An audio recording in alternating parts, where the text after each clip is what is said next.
नौकरानी ने दिया रजवाड़ी खानदान के वारिस को जन्म।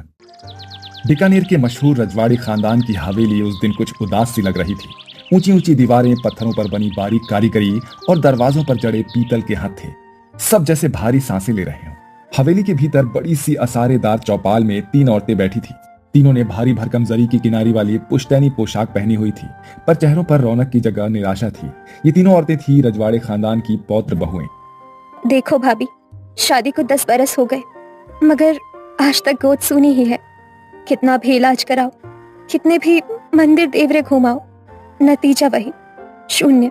हाय राम, लोग कहते हैं औरत का असली श्रृंगार उसकी संतान है, तो फिर हमारा क्या? बिना बच्चे के तो जैसे जीवन ही अधूरा है। हमारे पतियों की भी तो हालत देखो, घर गली के लोग ताना मारते हैं, रजवाड़ी खानदान की वंश बेल अब सूख जाएगी। सुनकर दिल जल उठता है। तीनों बहुओं की आंखें भर आई, भारी चुप्पी छा गई। इतने में बाहर से खड़खड़ाते पायल की आवाज आई। सुमति देवी, खानदान की बड़ी बहू और तीनों की सास, वो सारे में दाखिल हुई। उनका चेहरा हमेशा की तरह तमतमाया हुआ था। क्या हो रहा है यहाँ?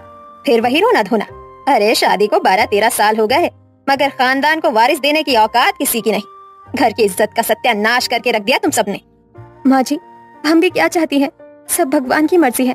भगवान को दोष मत दो और घर की रोटी खाकर जेवर पहनकर हवेली में ऐश करते हुए बस यही रोना है। लोग हंसते हैं हम पर, कहते हैं इतना बड़ा खानदान, मगर वारिस एक भी नहीं। तीनों बहुएं सिर झुका लेती हैं। हवेली में सुमति देवी और बहुओं के अलावा उसके पति रतन सेन और उसके 4 बेटे रहते थे, और जयपुर में अकेली रहती थी रतन सेन की माँ पद्मा देवी। पद्मा देवी की उम्र काफी हो चली थी, ज्यादातर वक्त वो बीमार रहती थी। वहाँ पद्मा देवी की देखभाल करती थी एक साधारण सी सीधी सादी लड़की, नीलिमा। नीलिमा गांव की रहने वाली थी। वो सुबह से रात तक पद्मा देवी की सेवा करती, उनके पैर दबाना, खाना बनाना, दवाइयां देना और अकेलेपन में बातें करना।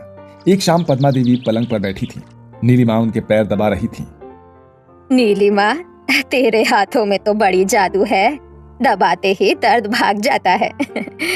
अम्मा जी, ये तो आपका स्नेह है, वरना हम कौन सा कोई डॉक्टर नहीं है। बेटी, तू नौकरानी है, पर तेरे मन में कितनी सफाई है। कभी तूने अपने बारे में सोचा है, शादी विवाह का क्या इरादा है? अम्मा जी, हम गरीब हैं, हमारे माँ बाप अच्छा दहेज नहीं जुटा पाएंगे, जिसकी वजह से कहीं भी झुकी झोपड़ी में ब्याह देंगे। पद्मा देवी की आंखें भर आईं। उन्होंने मन ही मन ठान लिया कि इस बच्ची को उसका हक दिलाएंगी। हर बार जब पद्मा देवी बीकानेर की हवेली में फोन करती, तो सुमति देवी से वही शिकायतें सुनने को मिलती। अम्मा जी, अब की बार भी रिपोर्ट साफ आई है, कोई उम्मीद नहीं। हे राम, इतना बड़ा खानदान और वारिस एक भी नहीं। एक दिन शाम को पद्मा देवी ने अचानक नीलिमा से कहा, नीलिमा, अगर तुझे रजवाड़ी खानदान की बहू बना दूं, तो तू क्या कहेगी? नीलिमा घबरा गई। अम्मा जी, हम तो नौकरानी हैं, हमारे बस की कहाँ। ये तो राजघराना है।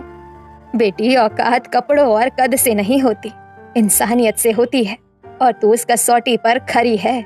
नीलिमा हतप्रभ रह गई। कुछ ही दिनों बाद बीकानेर की हवेली में फोन की घंटी बजी। रतन सेन और सुमति देवी ने रिसीवर उठाया। मैंने अपने चौथे पोते रमन के लिए बहू चुन ली है, उसका नाम है नीलिमा। अम्मा जी, नीलिमा वही नौकरानी? आप मजाक कर रही हैं क्या? अम्मा जी, ये क्या कह रही हैं आप? एक नौकरानी हमारी बहू? खानदान की इज्जत का क्या होगा? फैसला हो चुका है और मेरे फैसले को कोई बदल नहीं सकता। नीलिमा इस घर की बहू बनेगी। हवेली में जैसे भूकंप आ गया। तीनों बहुएं आपस में कुड़कुड़ाने लगी। पहली बहू, देखा, हम सब तो बरसों से इस हवेली में हैं, मगर एक नौकरानी सीधी आकर हमारी देवरानी बनेगी। अब हम सबकी नाक कट जाएगी। लोग कहेंगे रजवाड़े की बहू है तो बेऔलाद रही, पर नौकरानी ने घर संभाल लिया। ये नौकरानी हमारे लिए मुसीबत बनकर आई है। देखते हैं इसे हवेली की जिंदगी कैसी लगती है। सुमति देवी अपने कमरे में इधर उधर चहलकदमी कर रही थी। मन ही मन कह रही थी, हे भगवान, एक नौकरानी मेरी बहू बनेगी, मैं कैसे उसे अपनाऊंगी? समाज में हमारी क्या इज्जत रह जाएगी? मगर अम्मा जी के सामने बोलना भी मुश्किल है। सुमति, क्यों परेशान हो रही हो? अम्मा जी ने फैसला ले लिया है, अब हमें उसे मानना ही होगा। अरे आप तो जैसे तैयार बैठे थे, आपको इज्जत आबरू की फिक्र नहीं। लोग ताने मारेंगे कि रजवाड़ी खानदान में नौकरानी बहू बनी। सुमति, सोचो, शायद यही हमारी तकदीर का रास्ता हो। कौन जाने कि नीलिमा ही इस घर की किस्मत बदल दे। सुमति देवी चुप हो जाती है, पर मन का तूफान थमता नहीं है। कुछ ही दिनों में शाही अंदाज में शादी की तैयारी होने लगती है। लोग हैरान थे। रजवाड़े का बेटा, नौकरानी की शादी। पर पद्मा देवी के सामने किसी की एक नहीं चली। शादी धूमधाम से पूरी हुई। जब नीलिमा पहली बार बीकानेर हवेली में दुल्हन बनकर आई, तो हवेली की दीवारें जैसे चमक उठी। सारा खानदान इकट्ठा था। ठीक है, आ जाओ, अब इस हवेली में कदम रखो। पद्मा देवी आगे बढ़कर नीलिमा का स्वागत करती है।